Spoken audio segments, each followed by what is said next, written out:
Good morning. HOD Professor A.K. Chaturvedi sir, my seminar guide Anshul Khandelwal sir, seminar coordinator S.S. Podar sir, faculty members, examiners and my friends. I am Nikita Gupta, pursuing a Bachelor's of Technology in Aeronautical Engineering from the University Department, Rajasthan Technical University, Kota.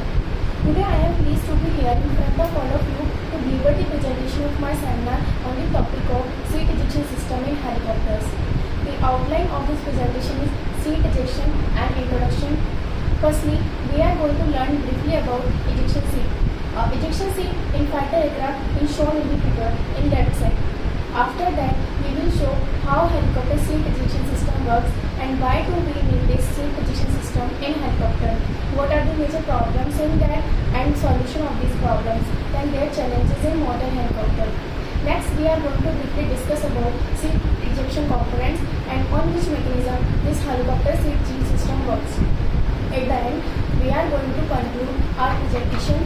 To rapidly extract a seat ejection system is a safety device designed to rapidly extract an occupant from an aircraft or other vehicle in an emergency situation.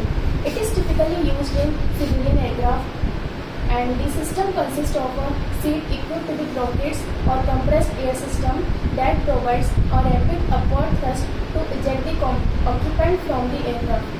The first test with the propellant in the ejection seat were carried out in Sweden in 1942. In the new era, we are using seat ejection in fighter aircraft, but there was the need of ejection system in helicopter for the safety of pilot from disabled helicopter. Seat ejection system in helicopters are very rare, and today it is only found in specialized military helicopters such as the Russian Kamov Ka-50 attack helicopter and Ka-52 that are probably most well-known models equipped with ejection seat.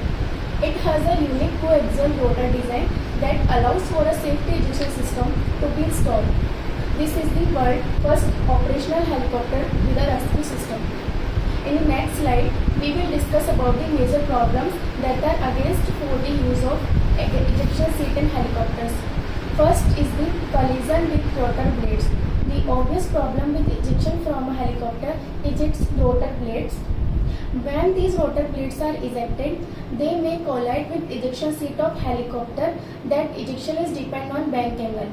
Here in the bottom side, we can see that pilot is trying to jumping out with ejection seat in upward side and rotor blades are colliding with the figure. Another problem is sideways ejection. When the seat is ejected sideways, the ejection seat can bank on any angle, which makes it dead dangerous in the critical bank angle that is greater than 45 sideways.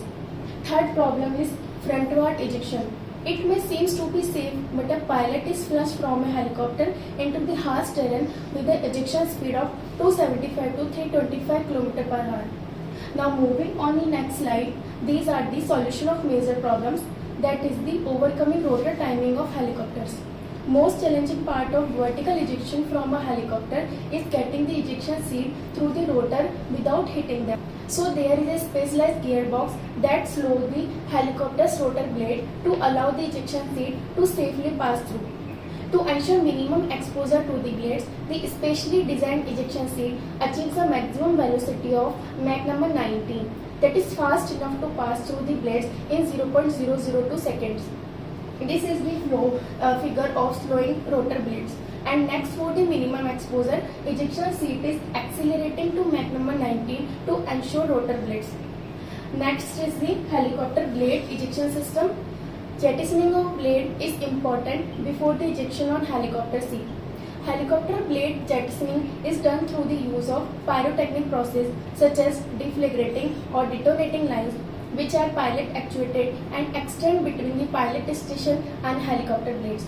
They also make the transition between the stationary fuselage and rotating rotor through the use of linear displacement mechanism that respond to the pilot command to extend into the rotor domain so that they are selectively contacted by the blades during rotation. Here is the figure of blade jettisoning. Now in the next slide, we will discuss about challenges in helicopter seat ejection. First is the downward ejection problem. We know that helicopter usually operate at low altitudes. The main challenge is downward ejection is the increased gravitational force on the body and blood not being able to reach the brain. It is difficult to fully deploy the ejection seat and the parachute itself. Now let's talk about the components used in the seat ejection system. The main components of conventional helicopter seat ejection system are these. First is the ejection control handle. Now the ejection control handle is a lever or button located within reach of a pilot or crew member. Then activated, it initiates the ejection sequence and release the seat from the helicopter. Second is the rocket motor. The rocket motor is a small rocket engine located beneath the ejection seat that provides the thrust necessary to propel the seat and crew members out of the helicopter. The rocket motor is usually ignited by a SQUID, which is an electrically activated explosive charge. This is the figure. And third is the survival kit. It contains essential equipment such as water, food, first aid supplies and communication devices. And fourth is the emergency canopy jettison system. The emergency canopy jettison system provides the capability to ballistically jettison the canopy in case of an emergency. The canopy can be jettisoned internally or externally without initiating seat ejection. It can also be jettisoned by initiating ejection. Now we will see the working of helicopter ejection seat. It works in 3 stages. First is the pre-stage.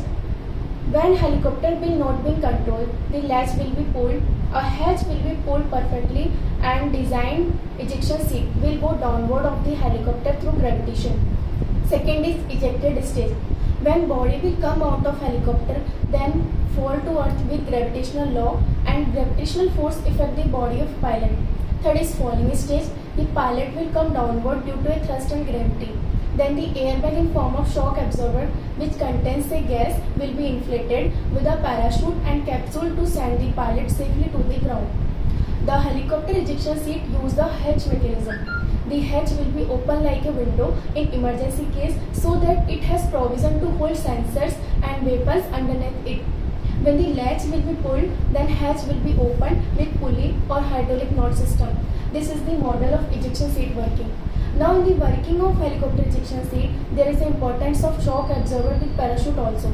Ejection seat comes out of helicopter and falls downward.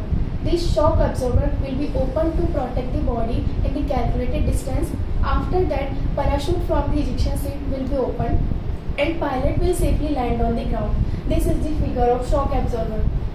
We discussed the seat ejection system of helicopter and let's now conclude this presentation by learning some important points. The helicopter seat ejection is still at the conceptual phase and various areas are still being explored. Some of the advantages are it has rapid egress from a disabled or damaged aircraft. It reduces risk of injury during the ejection process. It enhances pilot and crew performance. It increases survivability in the event of a crash. However, seat ejection system also have some potential risk and limitation such as the risk of injury to the occupant during the ejection process and the risk of inadvertent ejection, the weight and space requirement of the system and the potential for the system to malfunction. These are some of the important points to remember from this presentation. I hope this presentation is insightful to all of you. Here are some references used to make this presentation. Thank you for your valuable time.